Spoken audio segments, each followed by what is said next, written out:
हमारे साथ बातचीत में बीजेपी के सांसद सुब्रत पाठक जी।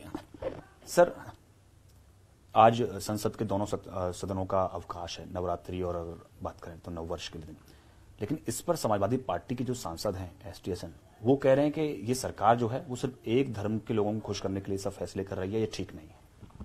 देखो, जो लोग जिनके अंदर कट्टरपंथ कूट कूट के भरा हुआ हो, वो लोग इस प्रकार के अनर्गल बात ना करें तो अच्छा है। क्योंकि आप देखो, ये चूंकि नवरात्रि की शुरुआत आज है और हमारी भारतीय संस्कृति के आधार पर ये एक बहुत बड़ा त्योहार है। और मैं समझता हूं कि चूंकि अधिकतम सांसद जो है वो भारतीय संस्कृति को मानने वाले हैं, हिंदू संस्कृति के लोग हैं, तो ये लोग जो हैं वो पूजा करते हैं। तो जब आज के दिन अगर पूजा करेंगे तो संसद कैसे पहुंचेंगे? तो संसद जब नहीं पहुंचेंगे तो संसद की कार्यवाही में बाधा आएगी, तो इसलिए उसकी छुट्टी कर दी गई है। स्वयं स्पीकर भी इसके नवरात्रि की पूजा करते हैं, तमाम लोग हैं। और रही बात, इन लोगों को इस प्रकार की बात इसलिए और भी नहीं करना चाहिए कि ये लोग धर्म के नाम पर देश का विभाजन हो चुका है। ये इस्लाम जो है बाहर से आया हुआ धर्म है, ये हिंदुस्तान का धर्म नहीं है। हिंदुस्तान में जन्मे जो सिख है, जैन है, बौद्ध है, ये धर्म सब हिंदुस्तान के ही हैं। लेकिन ये इस्लाम तो बाहर से आया और तलवार की नोक के ऊपर आया। तो ये बाहर से आने वाला यह धर्म यहाँ के ऊपर देश का विभाजन भी करा लिया 1947 पे धर्म के नाम पर। जब धर्म के नाम पर देश का विभाजन हो चुका है तो इनको और अधिक अधिकार नहीं मांगने चाहिए। लेकिन सर, वो तो कह रहे हैं ना, ये सरकार एक वर्ग को खुश करने के लिए काम कर रही है। अगर नववर्ष के दिन अगर छुट्टी हो रही है तो रमजान का महीना है, कल से शुरू हो रहा है, उस पर छुट्टी क्यों नहीं?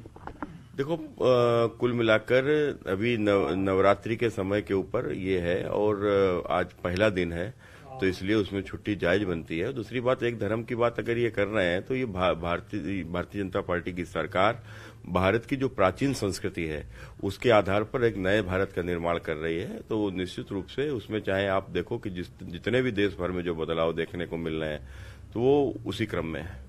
लेकिन एसटीएसएन को तो उस पर भी आपत्ति है, जिस तरह से आज से जब नवरात्रि की शुरुआत हो रही है, योगी सरकार जो है वो आयोजनों के लिए 1-1 लाख रुपए दे रही है, तो कह रही है कि बस एक ही धर्म के लिए क्यों दे रही है? देखो, अभी एक धर्म, जब एक धर्म ने फिर वही बात ना कि जब एक धर्म ने देश का विभाजन ही करा लिया, जब देश का एक बड़ा हिस्सा धर्म के नाम पर ले लिया तूने, और फिर इस बात को करना ही चाहिए, तो बचा हुआ देश किसका है? तो निश्चित रूप से यहाँ के जो प्राचीन संस्कृति है उसी के आधार पर तो चीजें चलेंगी।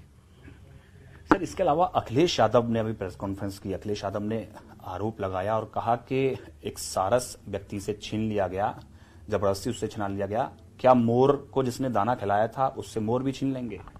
देखो, जिन्होंने मोर को दाना खिलाया उनके यहाँ मोर पला हुआ नहीं है, ठीक है। और दूसरी बात, जिनके जो सारस की बात कर रहे हैं, तो सारस इस तरीके से उसको बंधक बना के नहीं रखा जा सकता। अब कोई भी पक्षी है, यदि उसको छोटे से अगर आप उसको पालोगे, उसको खिलाओगे तो घुली मिल जाएगा आपसे, इसमें कोई बहुत बड़ा विषय नहीं है। लेकिन जिसको इस पक्षी को, जो वहां का एक तरीके से प्रादेशिक पक्षी है, और उसको इस प्रकार से बंधक बना के नहीं रखा जा सकता। सर, उन्होंने तो ये भी आरोप लगाया कि अभी मैनपुरी में जो समाजवादी पार्टी की जीत हुई है उसमें कहीं ना कहीं आपके जो सरकार के पर्यटन मंत्री जयवीर जी, उनका योगदान है। पर्यटन मंत्री जी कब पर्यटन कर जाएं कुछ नहीं पता है।